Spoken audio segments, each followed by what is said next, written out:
Dobrý večer. Toto sú medvede. Najstarší projekt, ktorý tu dnes z mojej tvorby mám, vznikli ešte v roku 2010 ako školská práca na VŠVU na tému Suvenír z Bratislavy. A teda veľmi jednoducho spájajú dve veci, ktoré môžete nájsť v hociktorom obchode so suvenírmi, a to Bratislavský hrad a plíšákov. Keďže boli určení rôznym turistom z celého sveta, tak ich vyrábam v rôznych farbách pleti.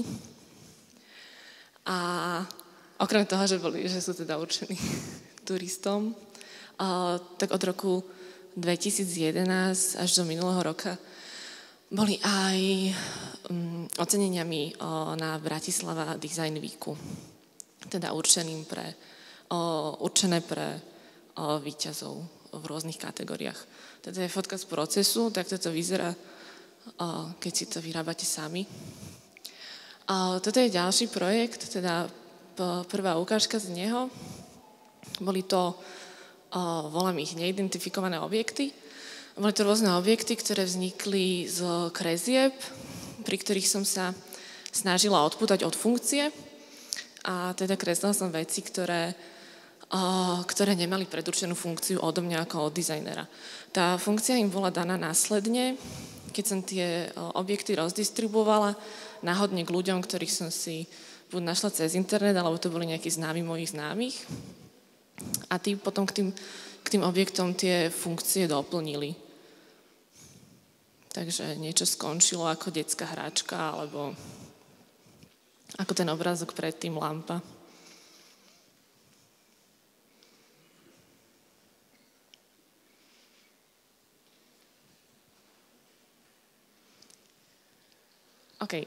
Toto je moja diplomová práca, teda nie tieto miniatúry, ale to, čo vidíte ďalej, ale z týchto miniatúr to vychádza.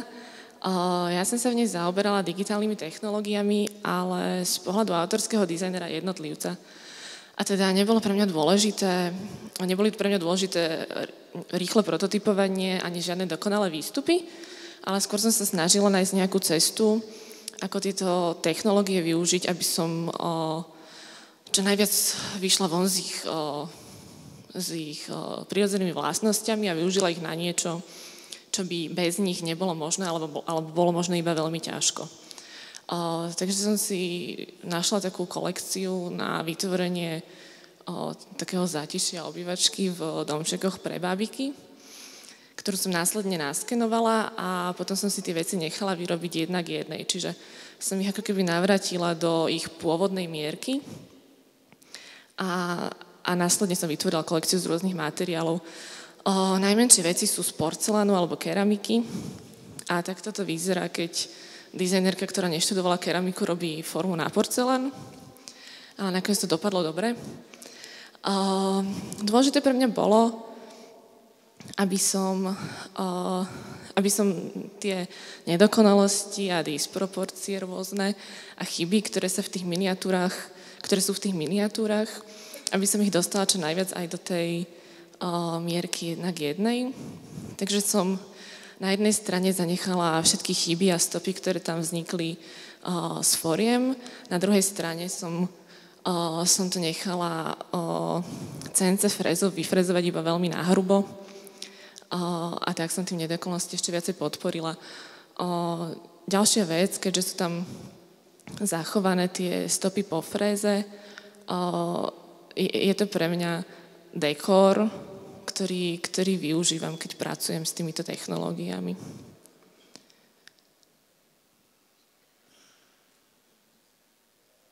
A to je teda detail na ten čajník z tej krásnej formy.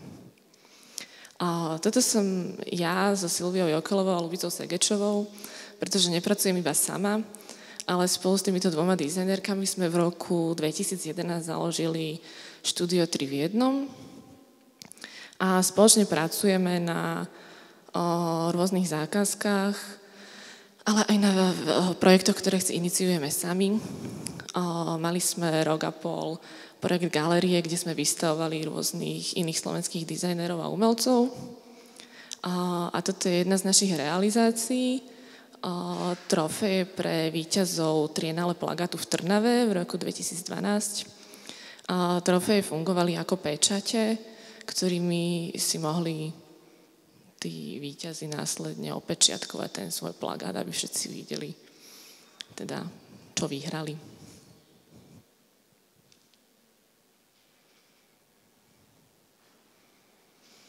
A tuto je Ľubica v septembri minulého roka, ako pred Pistoriho palácom rozsypuje vrece so zlatými trblietkami.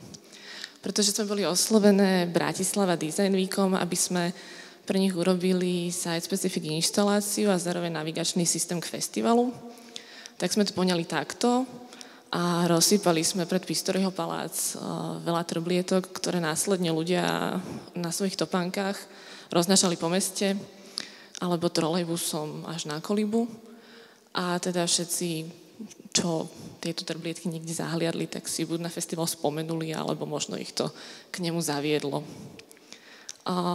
Toto je ukážka toho, čo mám momentálne na stole, nakoľko trochu experimentuje s mojou malou domácou 3D tlačiarňou a teda dúfam, že z tohto v lete vznikne nová kolekcia. Ďakujem.